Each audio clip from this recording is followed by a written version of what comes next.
Good morning, नमस्कार, जय हिंद, राम राम सभी प्यारे बच्चों को। कैसे हैं आप सभी? उम्मीद करता हूं अच्छे होंगे, स्वस्थ होंगे, बेहतर होंगे। मैं आप सभी का एजुकेटर संदीप सिवाज स्वागत करता हूं आप सभी प्यारे बच्चों का आपके अपने बेहतरीन और शानदार लर्निंग प्लेटफॉर्म एग्जाम मंच एप्लीकेशन पर। तो जितने भी बच्चे मेरे साथ आज के सेशन में जुड़ चुके हैं लाइव, एक बार फटाफट मेरे को बता दीजिएगा कि ऑडियो वीडियो एकदम परफेक्ट है, क्लियर है, ओके है।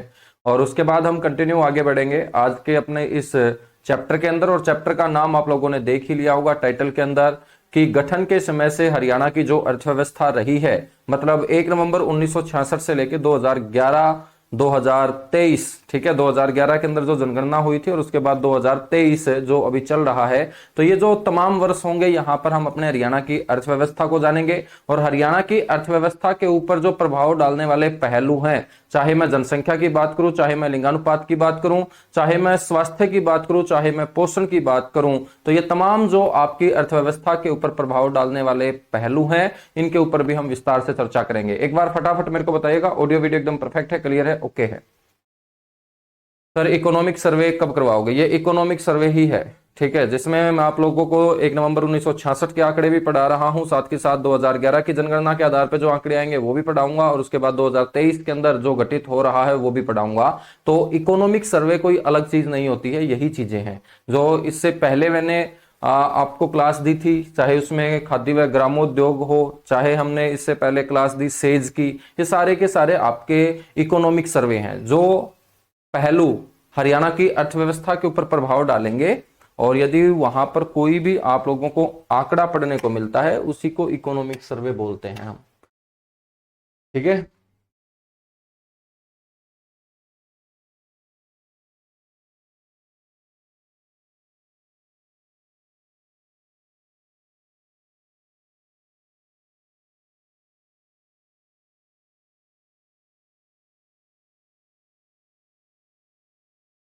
चलेगा बच्चों, स्टार्ट करते हैं फिर टॉपिक।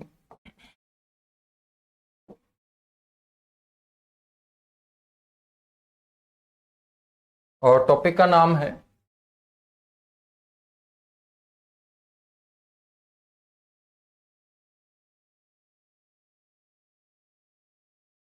गठन के समय से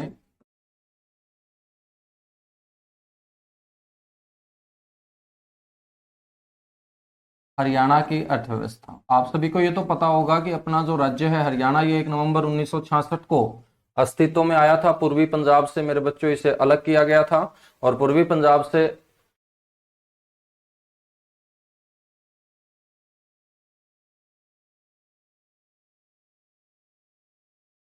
अर्थव्यवस्था, मतलब भारत वाला जो पंजाब है उसको पूर्वी पंजाब बोलते हैं, और पूर्वी पंजाब का भी कौन सा क्षेत्र है अपना? हरियाणा पूर्वी क्षेत्र। 1 नवंबर 1966 को जब ये नए राज्य के रूप में आया था, तो यह 17वां राज्य भारत के अंदर बनाया गया था।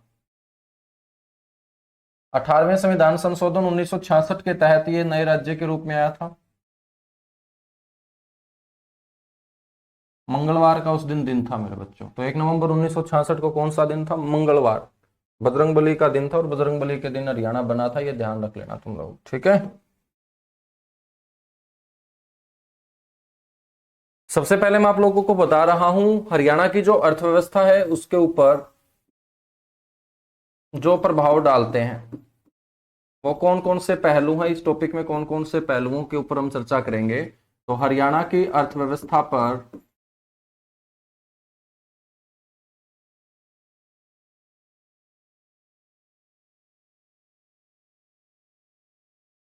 जो इफेक्ट डालते हैं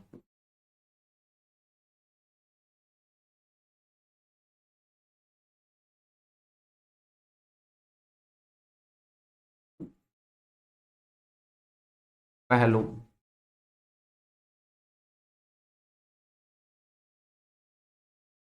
मेरे बच्चों सबसे पहले हम चर्चा करेंगे जनसंख्या की। अब आप बोलोगे कि सर जनसंख्या किस प्रकार से अर्थव्यवस्था के ऊपर प्रभाव डालती है? तो मेरे प्यारे बच्चों, जनसंख्या तो बहुत बड़ा प्रभाव किसी भी राज्य, किसी भी देश की अर्थव्यवस्था के ऊपर डालती है। क्योंकि यदि जनसंख्या बढ़ेगी तो सीधी सी बात है, वातावरण के ऊपर दबाव बढ़ेगा। जनसंख्या बढ़ेगी तो गरीबी भी बढ़ेगी। जनसंख्या बढ़ेगी तो रोजगार जो है मेरे बच्चों उसके जो साधन है वो कम उपलब्ध होंगे, मतलब बेरोजगारी जो है वो बड़े स्तर पे बढ़ेगी। जब जनसंख्या बढ़ेगी तो सीधी सी बात है बच्चों, प्रति व्यक्ति आय भी वहां के लोगों की घटेगी। तो प्रति व्यक्ति आय के घटने का मतलब है अर्थव्यवस्था के ऊपर नेगेटिव इंपैक्ट पड़ रहा है, नकारात्मक प्रभाव पड़ रहा है। तो सबसे पहले जो हम चर्चा करेंगे वो किसकी चर्चा करेंगे, हम जनसंख्या की चर्चा करेंगे बच्चों, ठीक है।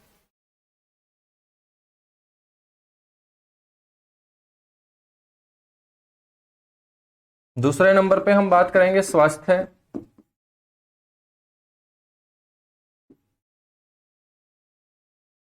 बात करेंगे लिटरेसी, साक्षरता की। साक्षरता के बाद मेरे बच्चों बात करेंगे हम सेक्स रेशो यानी लिंगानुपात की।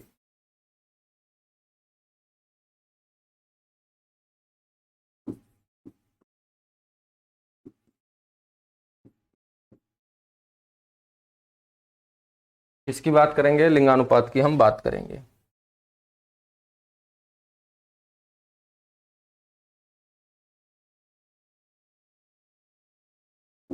सबसे पहले हम पढ़ रहे हैं जनसंख्या।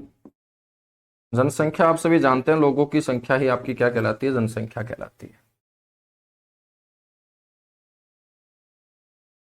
बच्चों ये भी आपको पता होना चाहिए कि किसी भी प्रदेश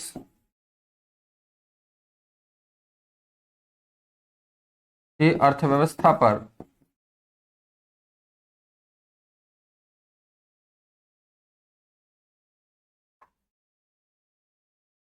जो जनसंख्या वृद्धि है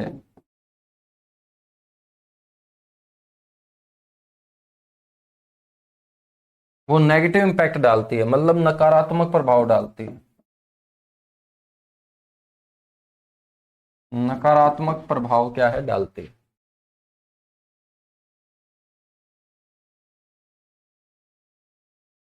जनसंख्या वृद्धि से बहुत सारी समस्याएं जो हैं उत्पन्न होती हैं।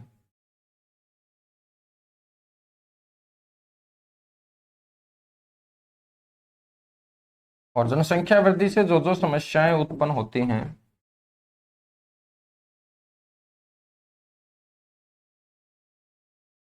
तो उस एक समस्या को तो हम झेल ही रहे हैं, बेरोजगारी, है ना। रोजगार कम उपलब्ध होगा यदि जनसंख्या वृद्धि किसी स्टेट के अंदर, किसी देश के अंदर ज्यादा हो रही है।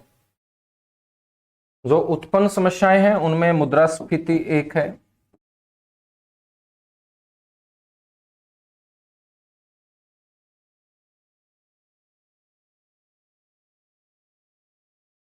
खाद्यान्नों की कमी होगी, खाए जाने वाले जो अन्न है की कमी होगी,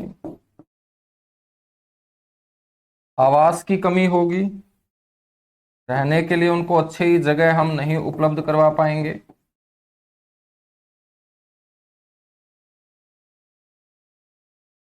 वातावरण के ऊपर दबाव बढ़ेगा बच्चों।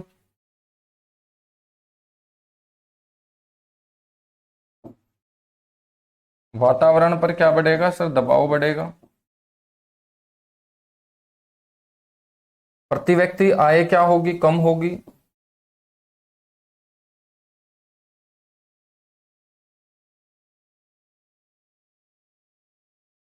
प्रति व्यक्ति आय में क्या होगी, कमी होगी। और एक पहलू आप सभी नोट कर ही लेंगे, बेरोजगारी।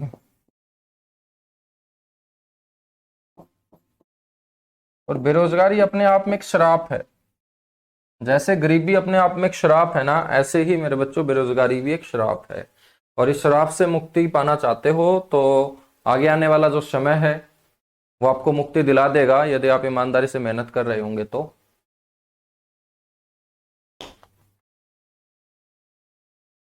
एक बार फटाफट नोट कीजिएगा, उसके बाद हम आगे बढ़ेंगे और जनसंख्या में डिस्कस करेंगे हम ये तमाम बातें।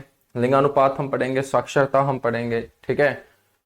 1961 सॉरी 1966 जब अपना हरियाणा गठन हुआ तो उस समय तो जनगणना मेरे बच्चों नहीं करवाई गई थी, क्योंकि जनगणना करवाने का जो विषय है ये संघ सूची में शामिल होता है। यानी कि जनसंख्या के ऊपर या जनगणना के ऊपर कोई भी कानून बनेगा तो वो केंद्र सरकार ही बनाएगी और केंद्र सरकार का गृह मंत्रालय जो है वो जनगणना कराने का काम करता है। तो 1966 जब हरियाणा का गठन हुआ उस समय तो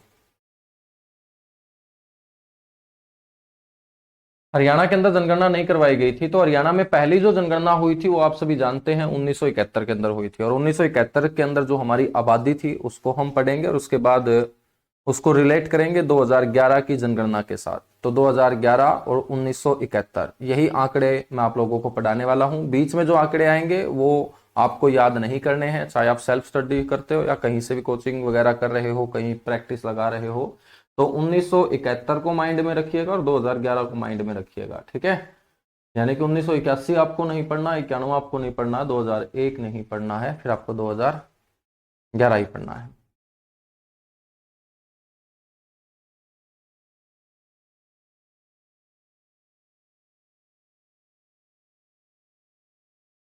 सर MSME वाली क्लास से एक क्वेश्चन यूपीएससी प्री के एग्जाम में आया हुआ है। चलिएगा, बहुत बढ़िया भाई। एग्जाम में आएंगे क्वेश्चन जब हम अच्छे तरीके से कोई भी टॉपिक कवर करते हैं ना, तो कोई क्वेश्चन आपका छूटेगा ही नहीं भाई। चाहे हमने MSME पढ़ा हो, इससे पहले जो भी टॉपिक पढ़े हैं हमने, तो यदि आपने अच्छे तरीके से, मैंने तो मेरी साइड से अच्छे तरीके से पढ़ा दिया आप लोगों को, आपने कितनी मेहनत उस टॉपिक के ऊपर की है, कितनी बार आपने रिवीजन की है, तो वो कोई क्वेश्चन आपका छूटेगा ही नहीं। जब अच्छे से सिलेबस हो जाता है ना तो सिलेक्शन होने के चांस बढ़ जाते हैं। सिलेबस ही अच्छे से नहीं होगा, चैप्टर यदि हम स्किप करते चले जाएंगे और जल्दबाजी हम दिखाएंगे पढ़ाई के अंदर, तो फिर नौकरी हमसे दूर होती चली जाती है। चलेगा, नोट कर चुके हो आप? अब देखिएगा भाई, ऐसे ऐसे क्वेश्चन आप क्लास में मत पूछा करो कि सर क्या पक्का 100% एग्जाम होगा 20 जून का। मेरे को क्या पता भाई, ठीक है। मैं कोई भोलेनाथ का अवतार थोड़ी हूं जो आगे की दुनिया जानता हूं। जितना तुम जानते हो इतना ही मैं जानता हूं। जिस अखबार में तुम ये न्यूज पढ़ते हो उसी अखबार में मैं पढ़ता हूं। अब मेरे को क्या पता है, ये बताओ। पेपर हो जाएगा, 20 को नहीं होगा तो 30 को हो जाएगा। तुम पढ़ते रहो, तुम पेपर की चिंता क्यों करते हो?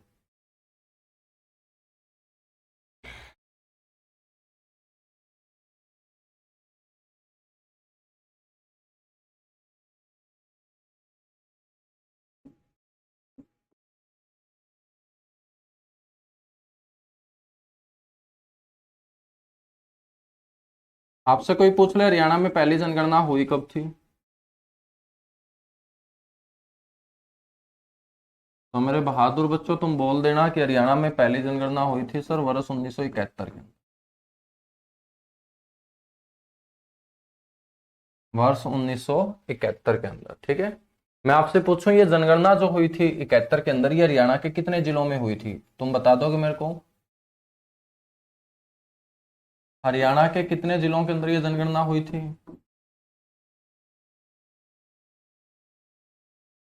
आपको बोलना है ये हरियाणा के 7 जिलों में जनगणना हुई थी। आप बोलोगे कि सर 7 जिलों में कैसे हुई? तो मेरे बच्चों, 7 जिले जो गठन के समय थे हमारे, जिसके अंदर एक हम करनाल पढ़ते हैं, गुड़गांव पढ़ते हैं, एक जींद पढ़ते हैं, एक अम्बाड़ा पढ़ते हैं, एक महेंद्रगढ़ पढ़ते हैं, एक रोहतक पढ़ते हैं, एक हिसार पढ़ते हैं। इन 7 जिलों के बाद जो नया जिला हरियाणा के अंदर अस्तित्व में आया था वो भिवानी और आपका सोनीपत था, जो 22 दिसंबर 1972 को अस्तित्व में आए थे। तो 1972 से पहले हम डिस्कस कर रहे हैं 1971 का साल, जब हरियाणा के अंदर पहली जनगणना हुई। तो आपसे ये पूछा जाएगा कि पहली जनगणना हरियाणा के कितने जिलों में करवाई गई थी, तो आपको बोलना है 7 जिलों के अंदर करवाई गई थी, ठीक है। 1971 के अंदर हमारी जो पॉपुलेशन थी,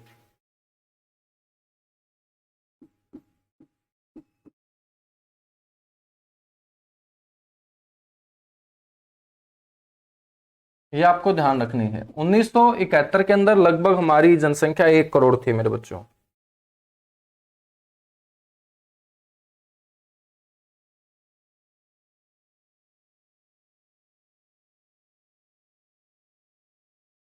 ठीक है, 136,431। हो सकता है किसी किताब के अंदर थोड़ा बहुत आंकड़ा जो है वो फ्लक्चुएट कर जाए, लेकिन आपको ध्यान रखना है यहाँ पर 1 करोड़, ठीक है। 1 करोड़। तो मेरे बच्चों 1 करोड़ लगभग हरियाणा की पॉपुलेशन 1971 के अंदर थी। तो हम बात करें 2011 के अंदर यह पॉपुलेशन मेरे बच्चों कितनी हो चुकी है?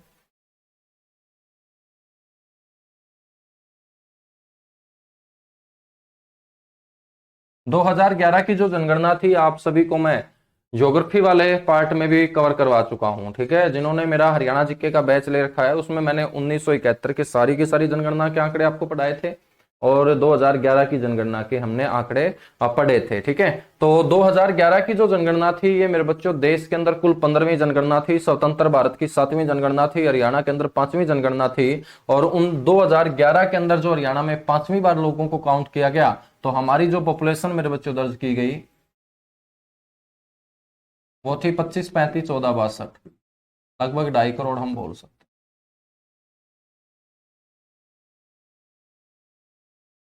25, 35, 14, 62। ठीक है, तो 1971 में आप लोग ध्यान रखिएगा।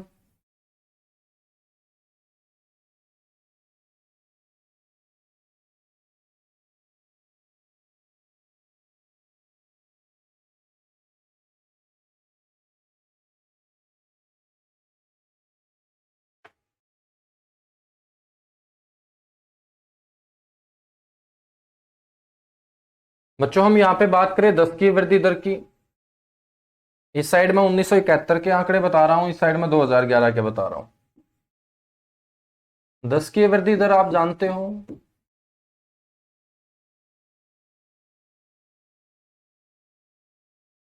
इन 10 वर्षों में पिछले 10 वर्षों की तुलना में 100 लोगों के ऊपर कितने लोगों की बढ़ोतरी हुई, उसे हम बोलते हैं 10 की वृद्धि दर।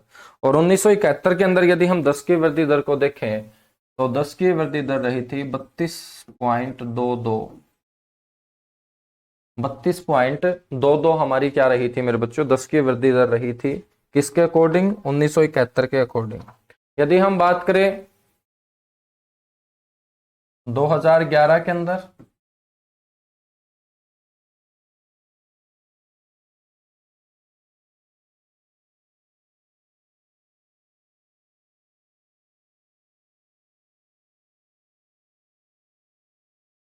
तो ध्यान रखना 19.90। ठीक है, 19.90। तो आपसे क्वेश्चन ऐसे पूछे जाएंगे कि बताइएगा 1971 की जनगणना के दौरान हरियाणा की जो 10 की वृद्धि दर थी वो कितनी थी। तो 2011 वाले आंकड़े तो आप लोगों को याद होंगे, 1971 वाले नए आंकड़े हैं, ये तुम पढ़ोगे। 10 की वृद्धि दर आपको बोलना है 32.22। ठीक है, 32.22 आप लोगों को बोलना है।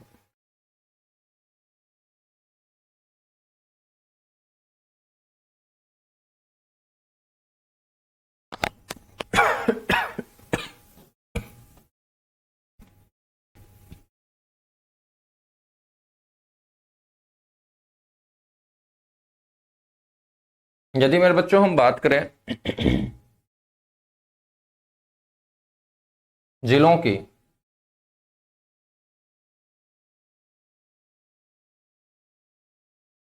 तो 1971 में सबसे अधिक जनसंख्या वाला जो जिला था,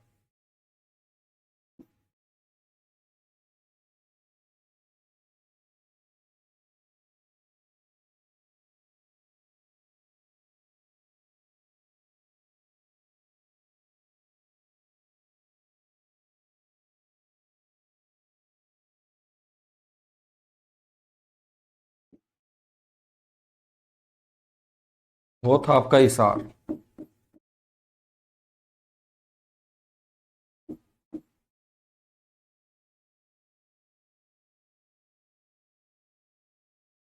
और प्रेजेंट टाइम में मतलब 2011 की जनगणना के आधार पे बात करें, तो आप लोग बता ही दोगे, फरीदाबाद सबसे अधिक जनसंख्या वाला जिला।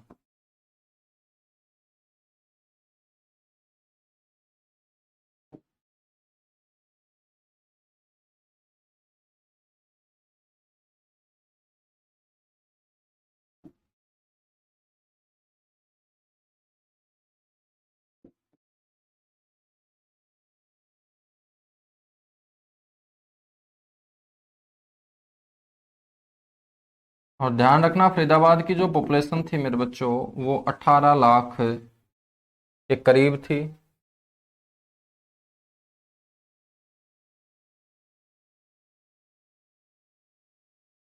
ठीक है, यदि हम 2011 की जनगणना की चर्चा करते हैं, तो 2011 की जनगणना मेरे बच्चों प्रदेश के 21 जिलों में करवाई गई थी, क्योंकि 22वां जो जिला है चरखी दादरी वो तो 2016 के अंदर अस्तित्व में आया।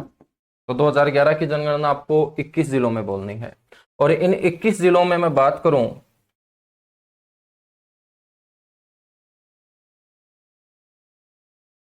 15 लाख से ज्यादा जनसंख्या वाले हरियाणा के अंदर जो जिले थे वो 5 थे। 15 लाख से ज्यादा जिलों की जो संख्या थी वो कितनी थी? 5 थी। और 10 लाख से मेरे बच्चों जो कम थे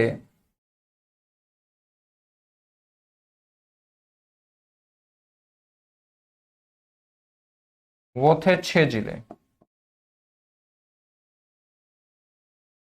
इन 5 जिलों के अंदर बात करें सबसे पहले तो फरीदाबाद आएगा बच्चों।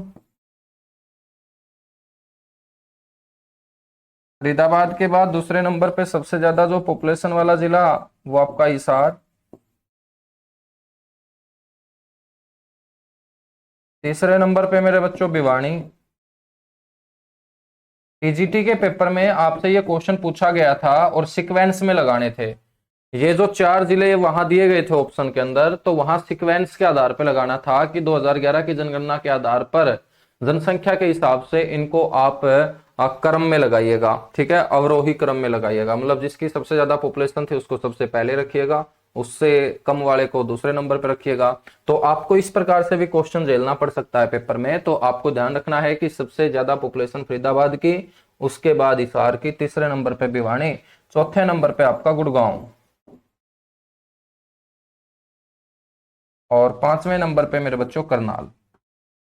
और आपको यह भी पता होना चाहिए कि जिस जिले की पॉपुलेशन किसी भी स्टेट के अंदर 15 लाख से ज्यादा हो जाती है, अलग अलग स्टेट का अलग अलग मैटर होता है वैसे तो जिस भी जिले की पॉपुलेशन 15 लाख से ज्यादा हो जाती है उसको मेट्रोपॉलिटन जिला बोल दिया जाता है, मेट्रोपॉलिटन जिला बोल दिया जाता है। और किसी भी राज्य के अंदर एक ऐसा शहर जहां पर सारी की सारी सुख सुविधाएं अच्छे तरीके से हों तो उनको हम मेट्रोपॉलिटन सिटी बोल देते हैं। मतलब जिस शहर के अंदर सुख सुविधाएं अच्छी होंगी तो वहां जनसंख्या का दबाव तो होगा ही होगा, तो उसे हम मेट्रोपॉलिटन सिटी बोल देते हैं। तो 2011 की जनगणना के आधार पर हरियाणा के अंदर जो मेट्रोपॉलिटन जिले रहे उनकी संख्या आपको 5 बोलनी है। और आपसे ये पूछ ले कि हरियाणा के अंदर मेट्रोपॉलिटन सिटी कितनी है तो आपको 3 बोलने हैं। और उन मेट्रोपॉलिटन सिटी के अंदर गुड़गांव, फरीदाबाद और पंचकुला का नाम आता है। ठीक है, बिल्कुल प्रदीप भाई प्रणाम, जितने भी बच्चे लेट से जुड़ रहे हैं।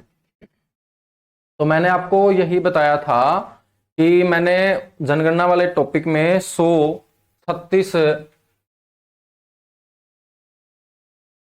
समथिंग बताया होगा, ठीक है। तो मैं ये इकोनॉमिक जिस किताब से मैंने ये चीजें आपके लिए उठाई है, जहां से सिलेबस डाला है, उसी किताब के आंकड़े पढ़ा रहा हूं मैं आप लोगों को। तो थोड़ा बहुत जनसंख्या वाले टॉपिक के अंदर फ्लक्चुएट करेगा, ठीक है, लेकिन आपको आगे वाली वैल्यू के ऊपर ध्यान रखना है मेरे बच्चों, वरना तो मैं वो सेम टू सेम लिखवा दूंगा।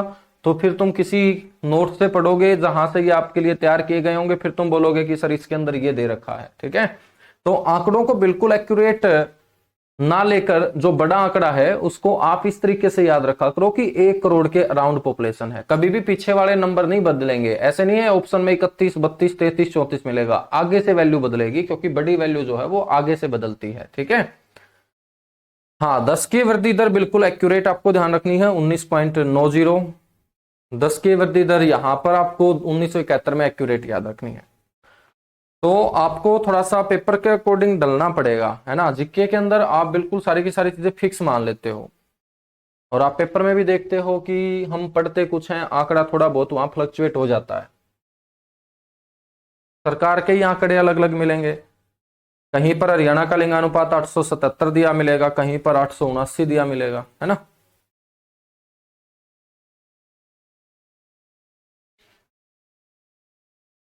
चलेगा भाई। 10 लाख से जो कम 6 जिले, उनके अंदर सबसे पहले ध्यान रखिएगा आप पंचकुला,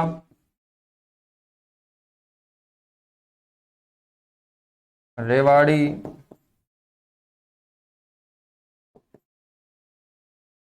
कुरुक्षेत्र,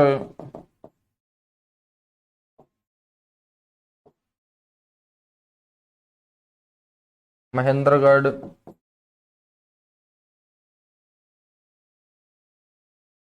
झज्जर,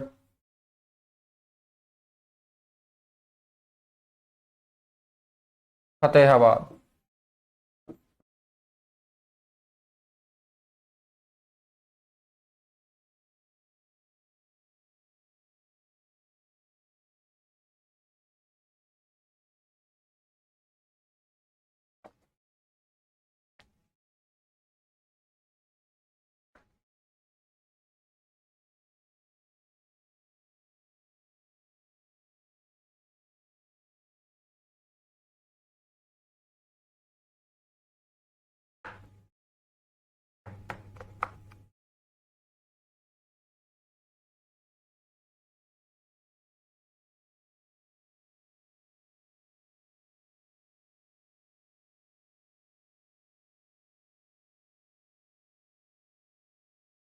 कीजिएगा भाई, फटाफट नोट कीजिएगा और डन लिखिएगा।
नहीं मेरे भाई, दादरी की जो पॉपुलेशन है वो पंचकुला से भी कम है।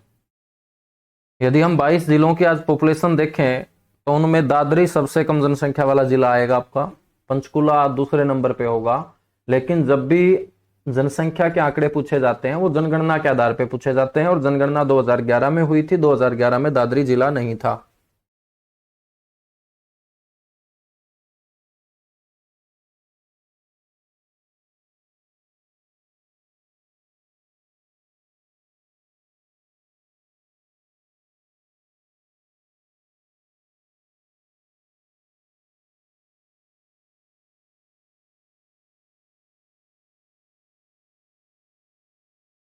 चलेगा, आगे बढ़ेंगे।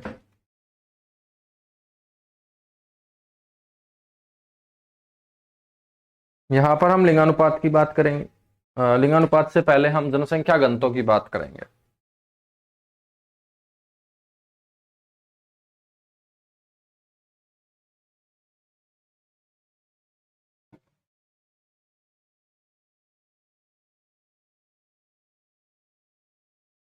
जनसंख्या घनत्व आप सभी जानते हैं,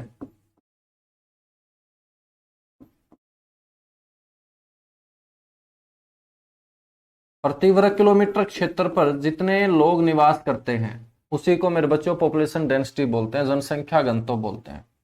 जनसंख्या घनत्व कैसे निकलता है?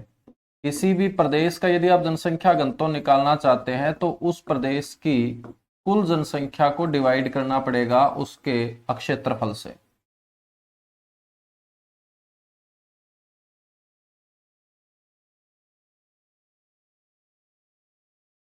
इसको जनसंख्या घनत्व मेरे बच्चों कहा जाता है, ठीक है, पॉपुलेशन डेंसिटी इसे बोला जाता है।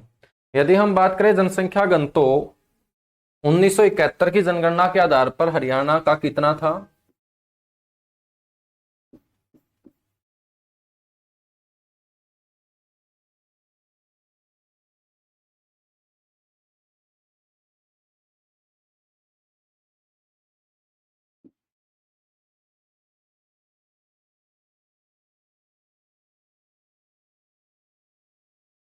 बच्चों वो 227 व्यक्ति प्रति वर्ग किलोमीटर था।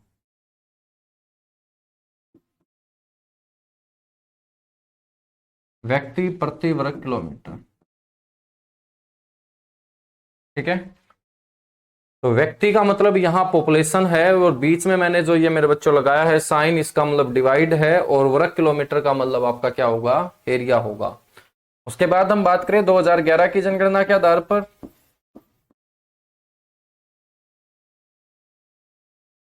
तो 2011 की जनगणना के आधार पे आप सभी जानते होंगे जनसंख्या घनत्व 573 व्यक्ति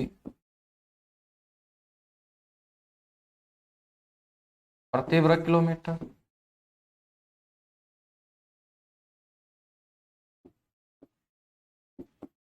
सबसे अधिक जो जनसंख्या घनत्व वाला जिला आपका रहा,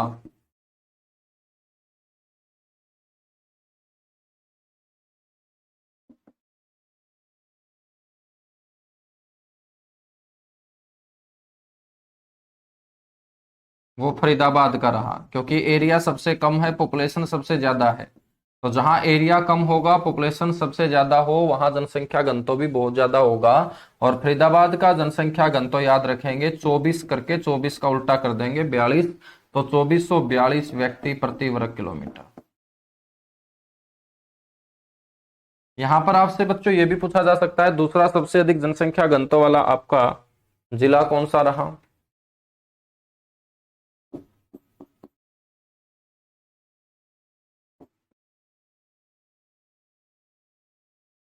दूसरा सबसे अधिक जनसंख्या घनत्व जो रहा बच्चों, वो गुड़गांव का रहा, क्योंकि गुरुग्राम में फरीदाबाद के बाद हरियाणा का दूसरा सबसे बड़ा शहर भी है।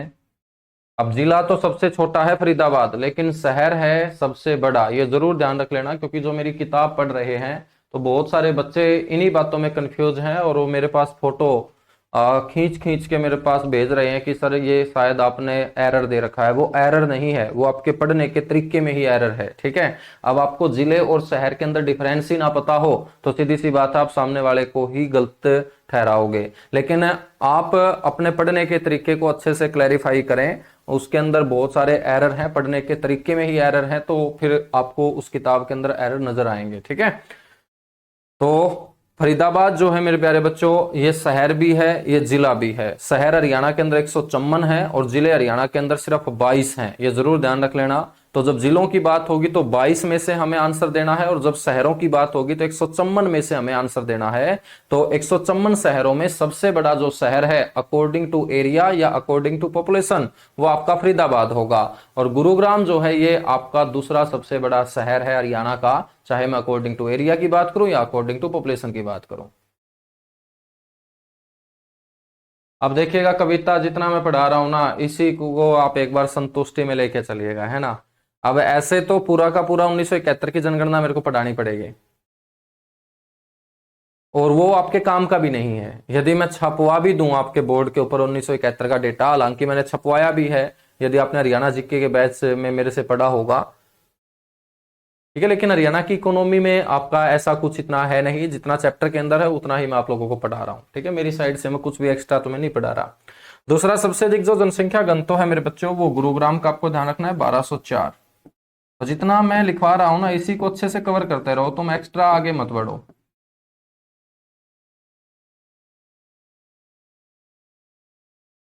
यदि हम बात करें सबसे कम,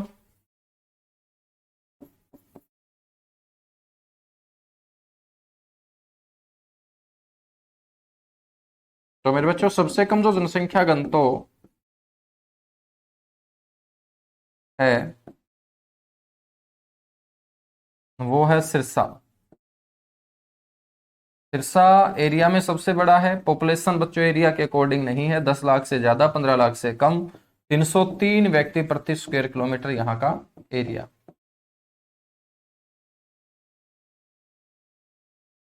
के अकॉर्डिंग पॉपुलेशन डेंसिटी है। दूसरा सबसे कम जनसंख्या घनत्व मेरे बच्चों भिवानी।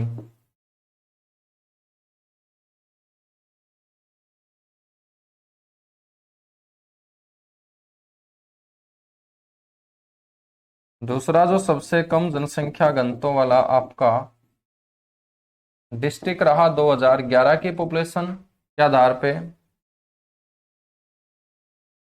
वो है भिवानी।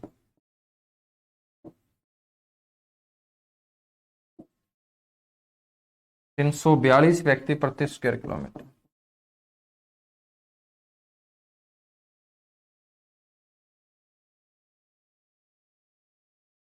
कीजिएगा नोट और लिखिएगा डन।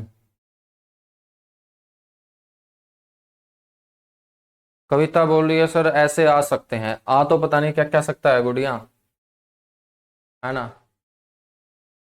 आ तो 1981 की जनगणना भी सकती है, 1991 की जनगणना भी आ सकती है, 1991 की भी आ सकती है ना। आ तो 1967 के 81 के 81 एमएलए भी आ सकते हैं। लेकिन जितना पढ़ा रहा हूं उसके ऊपर विश्वास कर ले, नौकरी लग जाएगी बस, है ना। तो पहली बार तैयारी कर दी होगी, मैं 6 साल से इसी को झेल रहा हूँ, तो जितना कवर करवा रहा हूँ आराम से कवर हो जाएगा। वरना मैं इतना पढ़ा रहा हूँ तो 1971 वाले में मेरे को क्या अलग जोर लगाना पड़ेगा, वो भी मैं पढ़ा देता।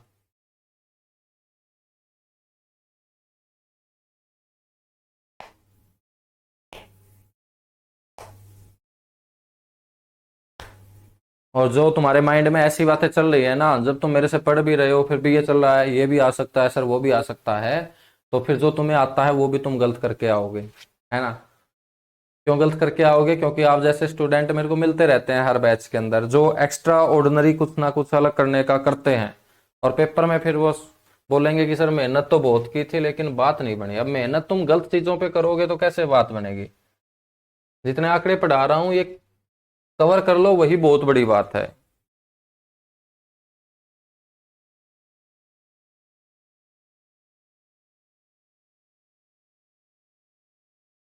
वैसे तो कोई लिमिट है नहीं पढ़ाई की, कितना भी पढ़ते रहो, लेकिन एक एक्सपीरियंस के आधार पे होता है कि हाँ एक आइडिया आ जाता है कि यहां तक क्वेश्चन की रेंज है, सिमट जाना चाहिए क्वेश्चन। चलेगा भाई, आगे बढ़ेंगे।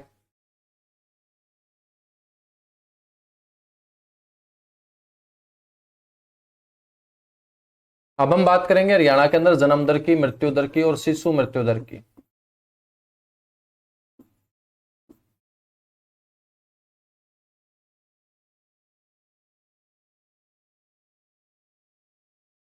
हरियाणा में जन्म दर, मृत्यु दर व शिशु मृत्यु दर।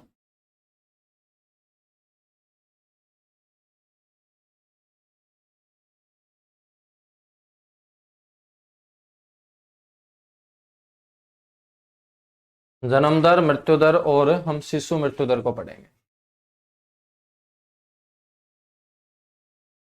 बिल्कुल, देखो अंकित दूहन सही बोल रहा है। पता नहीं लोग सर क्या क्या पढ़ते रहते हैं, मैंने कैरियर व्हील से आपसे पढ़ा था, 25 में से 23 ठीक है, अब और क्या लोगे तुम? और कैरियर व्हील के ऊपर तो मैंने लगभग 110 घंटे का ही सिलेबस कवर करवाया था, यहाँ तो हरियाणा जीके के बैच में लगभग 170 घंटे हैं। मतलब पहले से हमने कंटेंट को अपडेट ही किया है, एक्स्ट्रा ही मैंने आप लोगों को दिया है। तो जो बच्चा मेरे से पढ़ा हुआ है ना और एक बार पेपर में बैठा हुआ है तो उसके तो तसल्ली है, जो पहली बार पढ़ रहा होगा उसको तसल्ली होगी एक दो पेपर देने के बाद, उससे पहले तो उसको कोई तसल्ली नहीं दिला सकता।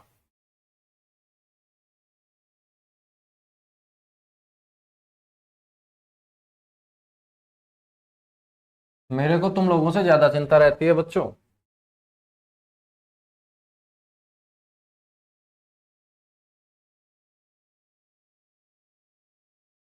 देखिएगा, जन्म दर का मतलब क्या होता है और मृत्यु दर का मतलब क्या होता है, या शिशु मृत्यु दर का मतलब क्या होता है। जन्म दर का मतलब होता है प्रति 1,000 लोगों के पीछे कितने लोग या कितने बच्चे जन्म ले रहे हैं। प्रति 1,000 लोगों के पीछे कितने बच्चे जन्म ले रहे हैं उसको हम जन्म दर बोलते हैं। और प्रति 1,000 लोगों के पीछे कितने लोगों की मृत्यु हो रही है उसे हम मृत्यु दर बोल रहे हैं। और शिशु जो मृत्यु दर होगी ये मेरे बच्चों जीरो से लेके मतलब जन्म से लेके 1 साल, ठीक है, 1 साल से कम जो बच्चे मृत्यु को प्राप्त होंगे प्रति 1,000 लोगों के पीछे, उसे हम बोलते हैं शिशु मृत्यु दर। तो शिशु मृत्यु दर का क्राइटेरिया आपको याद रख लेना है, 1 साल से नीचे, मतलब 1 साल से नीचे यदि मेरे बच्चों किसी बच्चे की डेथ हो रही है तो उसे शिशु मृत्यु दर में काउंट किया जाएगा, और यदि 1 साल से ऊपर है तो उसको मृत्यु दर के अंदर काउंट किया जाएगा। तो यहाँ मृत्यु दर है और शिशु मृत्यु दर है, तो दोनों में डिफरेंस समझ लेना। मृत्यु दर का मतलब है मृत्यु ही, 1000 लोगों के पीछे कितने लोगों की मृत्यु हो रही है, और लोगों का मतलब है 1 साल से ज्यादा, 1 साल से ज्यादा उम्र वाले जितने भी होंगे, ठीक है, 1 साल से ज्यादा उम्र वाले जितने भी लोग, 1000 लोगों के पीछे यदि उनकी मृत्यु हो रही है तो उसे हम मृत्यु दर में काउंट करेंगे। यदि 1 साल से कम की एज है, मतलब 11 महीने, 11 महीने, 11.5 महीने, ठीक है, 10 महीने, 9 महीने, तो समझ लेना मेरे बच्चों कि उसे हम शिशु मृत्यु दर बोलेंगे। तो हरियाणा के अंदर जन्म दर, मृत्यु दर व शिशु मृत्यु दर के आंकड़े हम पढ़ेंगे। तो यहां हम बात करेंगे जनगणना की, एक टेबल के आधार पे ही मैं कवर करवा देता हूं। यहां हम बात करेंगे जनगणना की, फिर बात करेंगे जन्म दर की,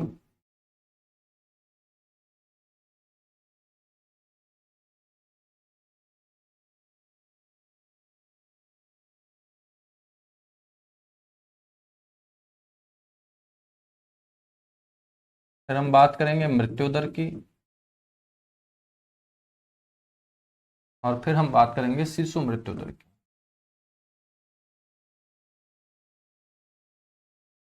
तो तीनों में डिफरेंस तो आप लोगों के समझ में आ ही गया होगा।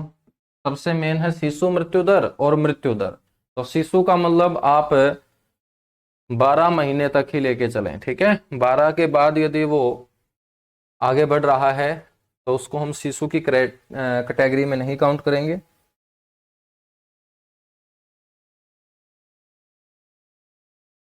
यदि बात कर रहे हैं वर्ष 1971, जो हरियाणा के अंदर पहली जनगणना थी, जन्म दर जो थी मेरे बच्चों वो थी 42 प्रति 1000 पुरुषों के पीछे जो जन्म ले रहे हैं लोग, तो वो कितना था, 42 था।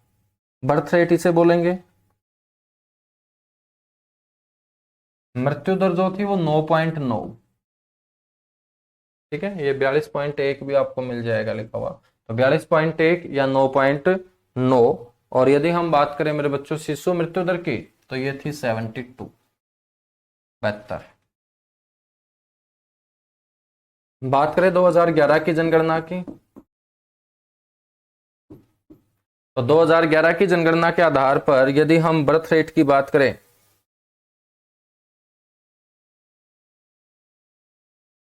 तो 21.2। मृत्यु दर जो है ये 6.1, और शिशु जो मृत्यु दर है वो हो जाती है हाफ, मतलब सुधार हुआ, 72 से आंकड़ा कहाँ आया, 36 पर आया। तो ये आप लोगों को मेरे बच्चों 6 आंकड़े याद रखने हैं यहाँ पर, जन्म दर, मृत्यु दर और शिशु मृत्यु दर में 1971 की जनगणना के आधार पर और 2011 की जनगणना के आधार पर।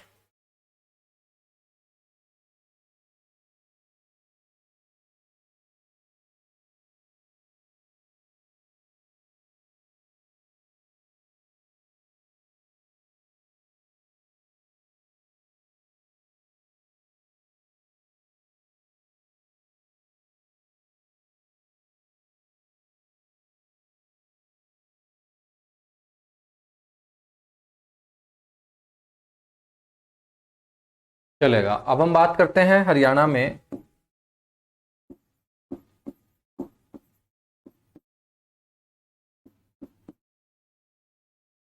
ग्रामीण व शहरी जनसंख्या के बारे में।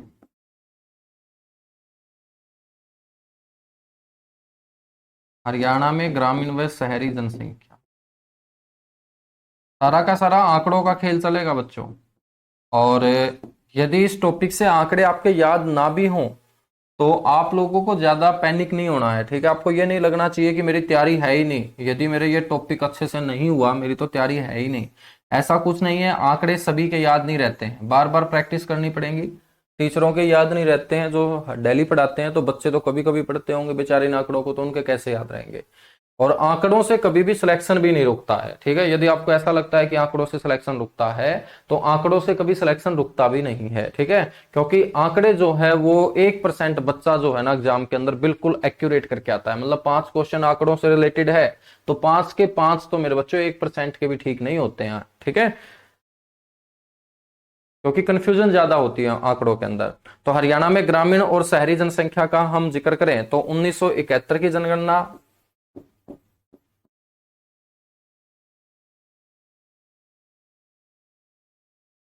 बात करेंगे ग्रामीण जनसंख्या,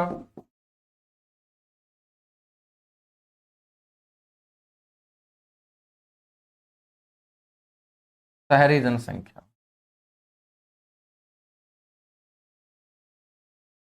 1971 की जनगणना के आधार पर बच्चों हम बात करें तो उस समय ज्यादातर आबादी आपकी जो है वो गांव के अंदर ही निवास करती थी। अब तो गांव के लोगों ने शहर की तरफ पलायन करना स्टार्ट कर दिया है। 1971 के अंदर यदि हम बात करें, 82% ग्रामीण पॉपुलेशन थी बच्चों, और 18% जो थी वो शहरी पॉपुलेशन थी। लेकिन अब 2011 के अंदर आप ये डिफरेंस समझ लेना, कितने लोग अब शहरों की तरफ मेरे बच्चों अग्रसर हो चुके हैं। 65% जो है वो ग्रामीण पॉपुलेशन, और 35% या 34.18, बिल्कुल एक्यूरेट आप बोल सकते हो, यहाँ लगभग आप 35% ध्यान रखिएगा। तो 2011 में 65% ग्रामीण पॉपुलेशन और शहरी जो पॉपुलेशन थी वो 35% जो है दर्ज की गई थी। ठीक है, तो ये आंकड़े आपको ग्रामीण और शहरी जनसंख्या में याद रखने हैं।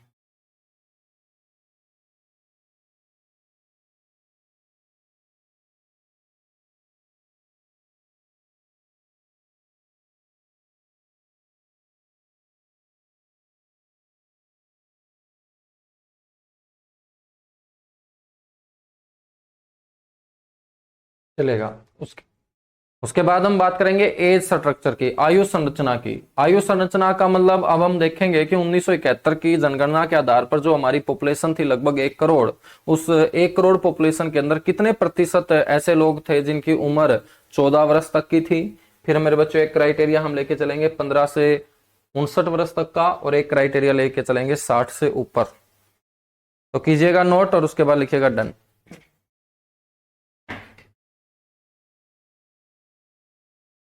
सुमित बोल रहा है सर कंटिन्यू करा करो क्लास। अरे ये कंटिन्यू ही है, और कंटिन्यू क्या होता है? मेरे को भी तो पढ़ना पड़ता होगा भाई।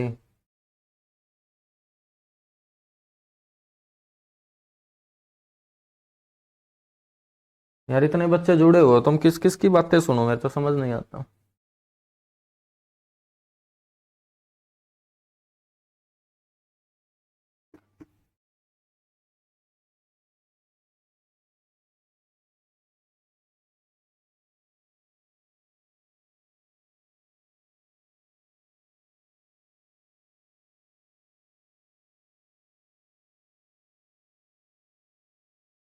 Good morning, good morning, good morning सभी को, गुड मॉर्निंग सभी को, नमस्कार।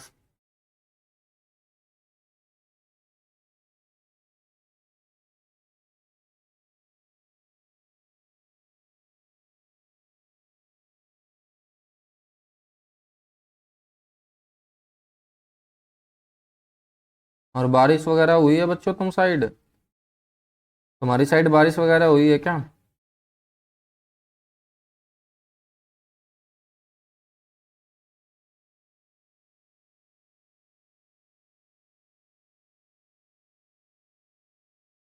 मनदीप कुमार भाई, आपके कमेंट का क्या रिप्लाई नहीं दिया? दे तो रहा हूँ छट्टे भाई।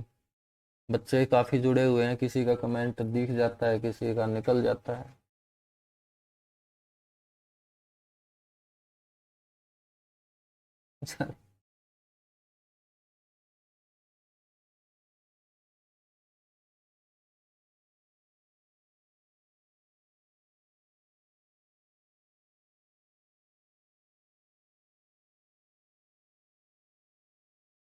मौसम कैसा हो रखा है तुम्हारी साइड, ये बताओ। मौसम पढ़ने का हो रखा है या पार्टी वगैरह करने का हो रखा है बच्चों? आज मौसम बहुत जबरदस्त है ना, और अब की बार तो गर्मी बिल्कुल ही नहीं हुई।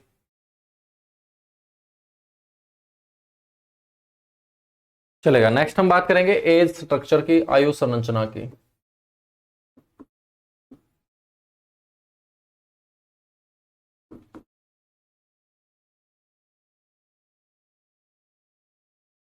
आयु संरचना।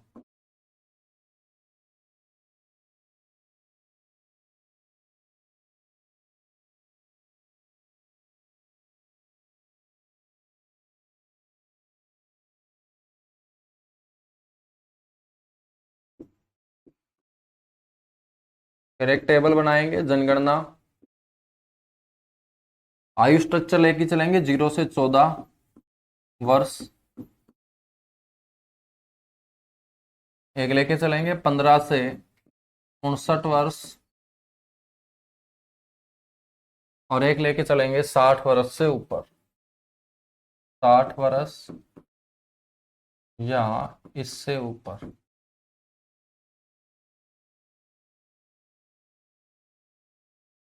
ठीक है बच्चों, जनगणना आंकड़े याद रखेंगे। 1971 पहली जनगणना, और पांचवी जनगणना जो हुई हरियाणा के अंदर 2011 के अंदर। 1971 की जनगणना के आधार पे हम बात करें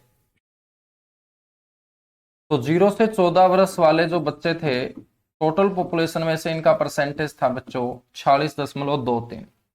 मतलब 1 करोड़ में से 46.23, मतलब युवा लोग बिल्कुल। ठीक है, 0 से 14 वर्ष युवा, क्या इसको कौन सी अवस्था बोलेंगे? किशोरावस्था बोलेंगे क्या इसको?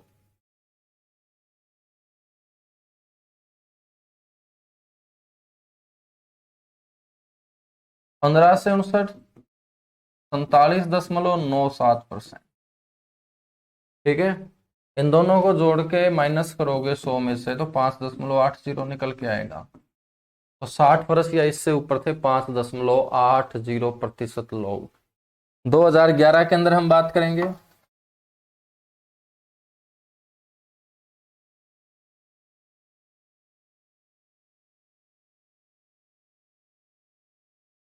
तो 29.70% जो है बच्चों वो 0 से 14 वर्ष तक की आयु वाले बच्चे हैं।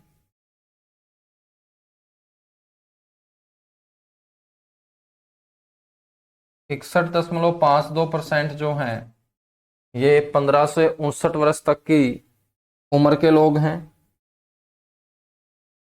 और 8.78 जो प्रतिशत है ये 60 वर्ष या इससे ऊपर के लोगों का परसेंटेज है। तो ये ए स्ट्रक्चर आप लोगों को टेबल ध्यान रख लेनी। लिंगानुपात की बात करेंगे, सेक्स रेशो की। सेक्स रेशो आप सभी जानते ही हैं, 1000 पुरुषों के ऊपर महिलाओं की जो संख्या है उसी को हम सेक्स रेशो यानी लिंगानुपात बोलते हैं।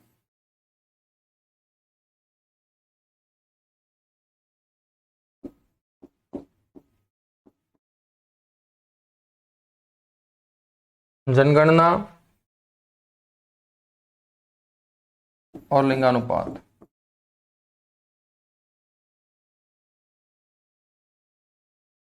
बच्चों बात करें 2011 और 1971 की तो बहुत बड़ा अंतर आप लोगों को नजर आएगा। 1971 के अंदर अपने हरियाणा की जो सेक्स रेशो था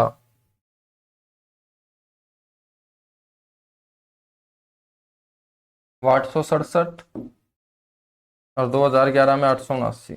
मतलब पहले भी पिछड़े हुए थे और 2011 में भी पिछड़े हुए थे। तो ये आप लोगों को ध्यान रखना है, 867 प्रति 1000 पुरुष और 879 प्रति 1000 पुरुष।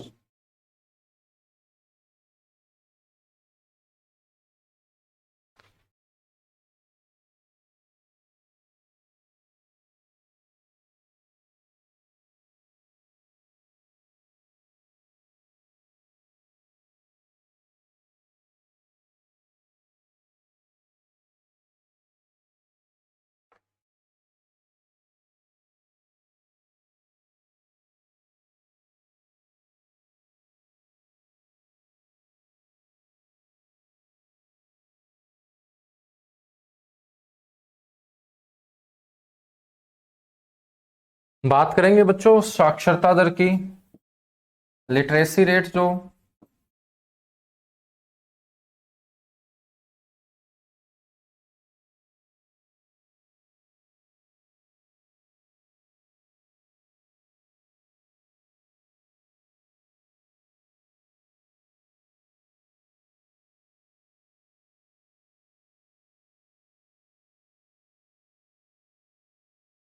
1971 और 2011, तो लिटरेसी रेट में बहुत सुधार आया है। 1971 में बहुत कम पढ़े लिखे लोग अपने हरियाणा के अंदर थे बच्चों। मात्र 26.89 हरियाणा की लिटरेसी रेट 1971 के अंदर हुआ करती थी जनगणना के आधार पर चर्चा करें। और 2011 के अंदर ये जो लिटरेसी रेट है ये 75.55% पहुंच चुकी है। ठीक है, तो 75.55% पहुंच चुकी है। सबसे ज्यादा जो साक्षरता है वो गुड़गांव की है, सबसे कम जो साक्षर हैं मेरे बच्चों वो मेवात के लोग हैं। सबसे ज्यादा जो पुरुष साक्षर हैं वो रेवाड़ी जिले के हैं। सबसे ज्यादा जो महिलाएं साक्षर हैं वो गुड़गांव की हैं। ठीक है, ये आप लोगों ने जनगणना वाले टॉपिक में अच्छे से पढ़ रखे होंगे।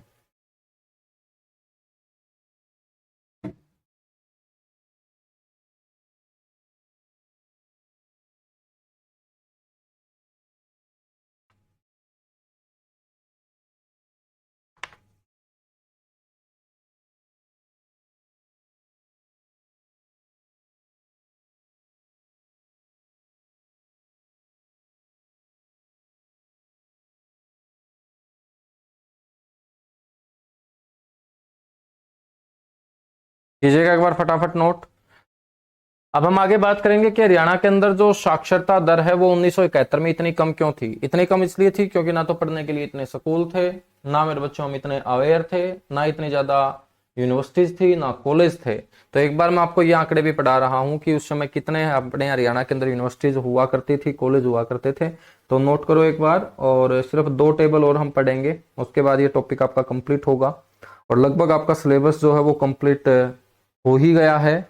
एक क्लास में कल आपको एमसीक्यू की दूंगा, जो 2-3 हमारे छोटे छोटे टॉपिक हैं जहां से सिर्फ 2-2 3-3 क्वेश्चन बनते हैं। तो उन टॉपिक्स को हम पूरा ना पढ़ के, मतलब जो हमारे काम का है ही नहीं तो उसको हमें नहीं पढ़ना चाहिए। तो सिर्फ मैं आपको जो क्वेश्चन वहां से कवर होंगे वो एमसीक्यू के जरिए क्वेश्चन कवर करवा दूंगा कल की क्लास में, और आपकी हरियाणा इकोनॉमी जो है वो कल आपकी कंप्लीट हो जाएगी। कोई आपका क्वेश्चन बचेगा नहीं।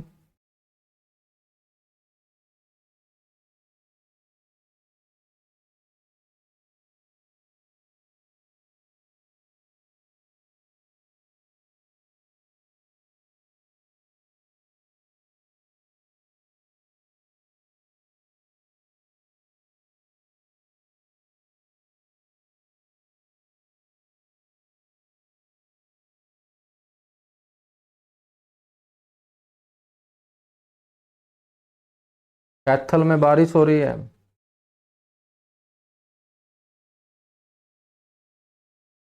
रविंद्र बगाना, दिल से सैल्यूट है सर। सैल्यूट है भाई आप लोगों को, आप इतना अच्छा साथ दे रहे हैं मेरा।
हाँ, एक क्लास बजट की रह जाएगी आपकी ना। हाँ, बजट पढ़ाएंगे भाई कल।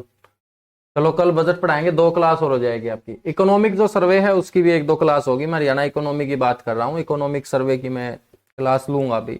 कुछ और आंकड़े होंगे जो आपको पढ़ाऊंगा। ठीक है, तो कुछ और आंकड़े होंगे भाई, उनको हम पढ़ेंगे। चिंता मत करो, इतनी जल्दी सिलेबस कंप्लीट नहीं कर रहा मैं। हरियाणा इकोनॉमी की बात कर रहा हूँ कि हरियाणा इकोनॉमी में जो जो मैंने आप लोगों को चैप्टर लिखे थे उसमें सिर्फ बजट अपना पेंडिंग है। बजट आपने याद दिला दिया मेरे को, तो बजट मैं आप लोगों को कल की क्लास में कवर करवा दूंगा।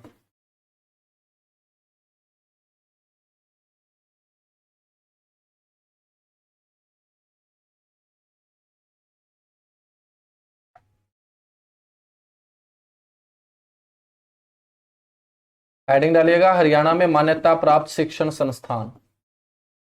हरियाणा में मान्यता प्राप्त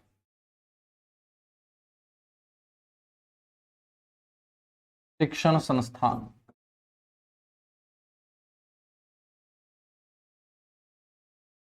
ठीक है।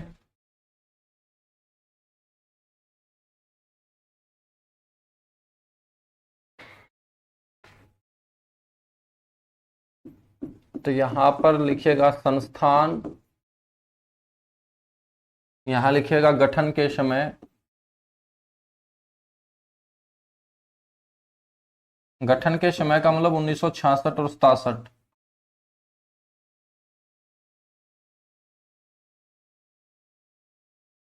और यहां पर आप लेके चलिएगा मेरे बच्चों वर्ष 2015-16 रिपोर्ट। सबसे पहले हम बात करें संस्थानों में जो सबसे बड़ा होता है वो हमारा विश्वविद्यालय होता है, मतलब यूनिवर्सिटी होती है। और आपसे कोई पूछ ले कि हरियाणा के अंदर गठन के समय कितनी यूनिवर्सिटी थी, तो तुम लोग कितनी यूनिवर्सिटी बताओगे गठन के समय? गठन के समय हरियाणा के अंदर एक ही यूनिवर्सिटी थी बच्चों। ठीक है, गठन के समय हरियाणा के अंदर कितनी यूनिवर्सिटी थी? एक ही यूनिवर्सिटी थी।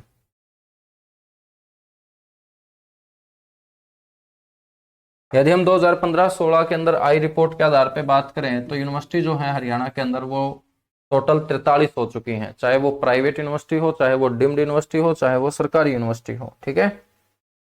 यदि हम कॉलेज की बात करें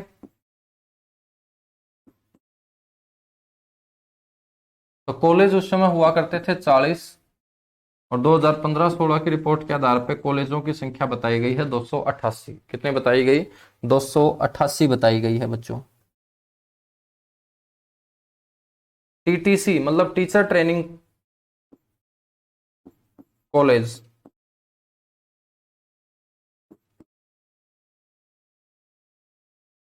टीचर ट्रेनिंग कॉलेज सिर्फ 5 हुआ करते थे 1966-67 के अंदर। और 2015-16 के अंदर आई रिपोर्ट के आधार पर बच्चों टीटीसी जो है टीचर ट्रेनिंग कॉलेज वो 491 हो चुके हैं। क्या हो चुके हैं? 491 हो चुके हैं। जो आपके हाई स्कूल हैं और senior secondary school, senior secondary +2 तक और हाई जो होता है वो 10वीं तक होता है, इनकी यदि मैं संख्या की बात करूं तो 597 थे बच्चों 1966-67 के अंदर, और 7663 जो स्कूल हैं वो अब हो चुके हैं 2015-16 की रिपोर्ट के आधार पर। मिडल जो स्कूल हैं मतलब 8वीं तक के स्कूल,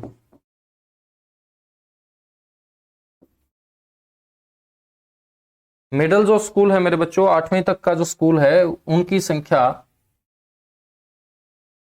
735 हुआ करती थी 1966-67 के अंदर, और अब जो ये संख्या 2015-16 की रिपोर्ट के आधार पे हम बात करें तो बढ़ के हो चुकी है 4430। प्राइमरी जो स्कूल हैं, बच्चा सबसे पहले कौन से स्कूल में जाता है? प्राइमरी में जाता है। प्राइमरी का मतलब प्राथमिक होता है सबसे पहले। तो प्राइमरी स्कूलों की जो संख्या थी वो 4447 थी बच्चों।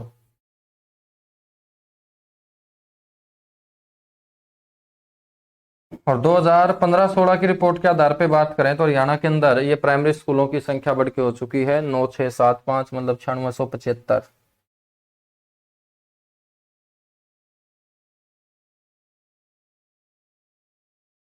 जितने भी आपके टेक्निकल एजुकेशन इंस्टीट्यूट की हम बात करें, टेक्निकल का मतलब समझते हो?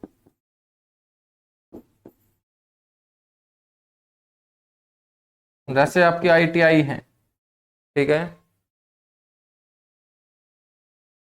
ये 7 हुआ करते थे और अब बढ़ के इनकी संख्या हो चुकी है 876।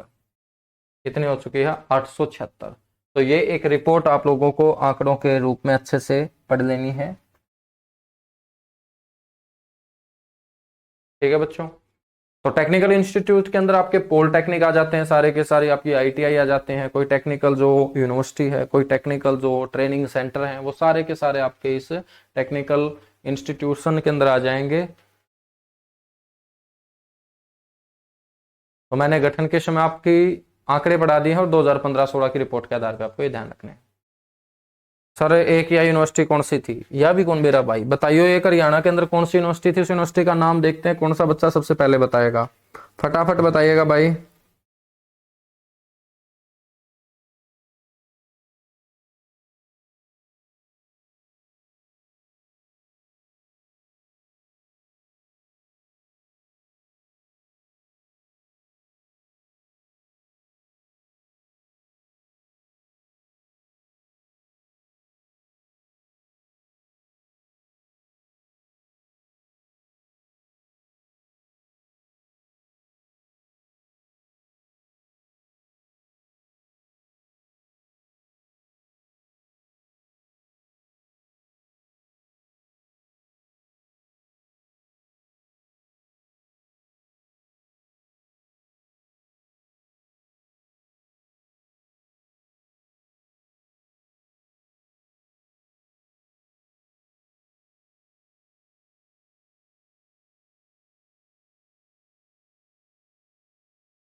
चौधरी चरण सिंह यूनिवर्सिटी तो 1970 में बनी है भाई, क्या बात है।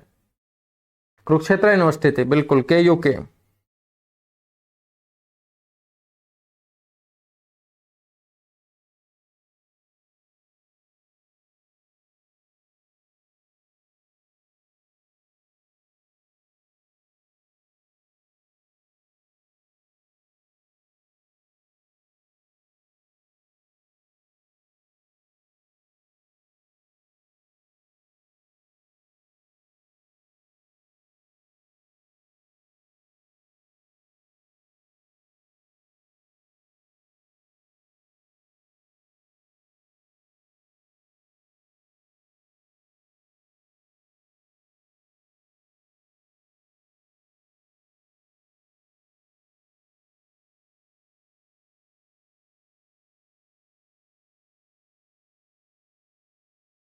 चलेगा, बहुत अच्छा।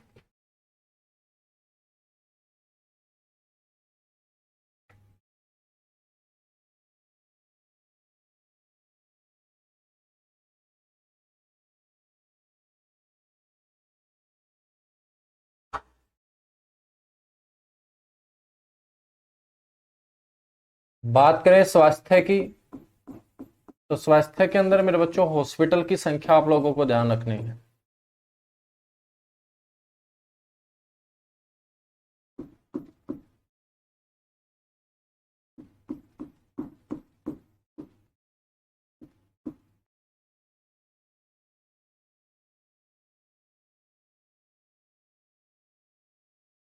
वर्ष 1966-67 और 2015-16।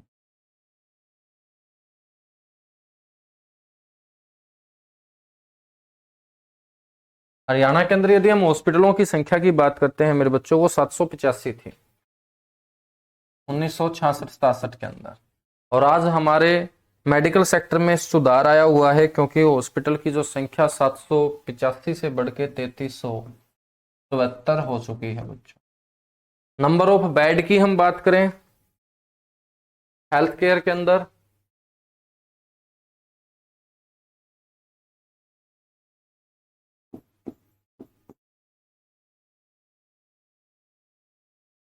तो बेडों की जो संख्या है मेरे बच्चों, वो 4584 हुआ करती थी,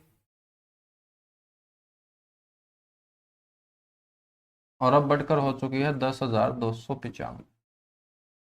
ठीक है, तो आपका ये छोटा सा टॉपिक था। कल की क्लास में हम बजट पढ़ेंगे। एक तो हमारा बजट का टॉपिक बचता है, और एक हमारा मेरे बच्चों MCQ सेशन, जो आपके क्वेश्चन बचे हुए हैं 20-25, ठीक है, 2-3 चैप्टर से, वो आपके कवर कराऊंगा। उसके बाद हम पढ़ेंगे आर्थिक सर्वेक्षण, इकोनॉमिक सर्वे। आर्थिक सर्वेक्षण, इकोनॉमिक सर्वे, ठीक है, 2 से 3 क्लास मान के चलिएगा। इनकी मैं PPT सेट करवाता हूँ, ठीक है। तो PPT के माध्यम से ही आपको ये पढ़ाऊंगा, क्योंकि आंकड़ों का खेल रहेगा सारा का सारा, और इतने आंकड़े, अब ये तो आप लोग हैं, कुछ बच्चे बार बार बोलते रहते हैं कि इकोनॉमिक सर्वे करवा दो सर, करवा दो सर, हम 25 में से 25 लेंगे। मैं बोलता हूँ तुम 25 में से 24 ले लो, एक क्वेश्चन आ जाए आंकड़े का तो छोड़ देना, उसकी बदौलत तुम मैथ का क्वेश्चन ठीक कर लेना, इंग्लिश का क्वेश्चन ठीक कर लेना, हिंदी का ठीक कर लेना। लेकिन सिलेबस का पार्ट है तो चलो करवाऊंगा मैं, लेकिन हम PPT के माध्यम से आर्थिक सर्वेक्षण को कवर करेंगे। मतलब ज्यादा टाइम हम नहीं लगाएंगे, कम टाइम में ज्यादा आउटपुट आए, ऐसा काम करेंगे, ठीक है। तो आज के लिए इतना सही बच्चों, thank you, bye bye, good luck, आप सभी को ढेर सारा प्यार, आप लोग ऐसे ही पढ़ते रहिएगा।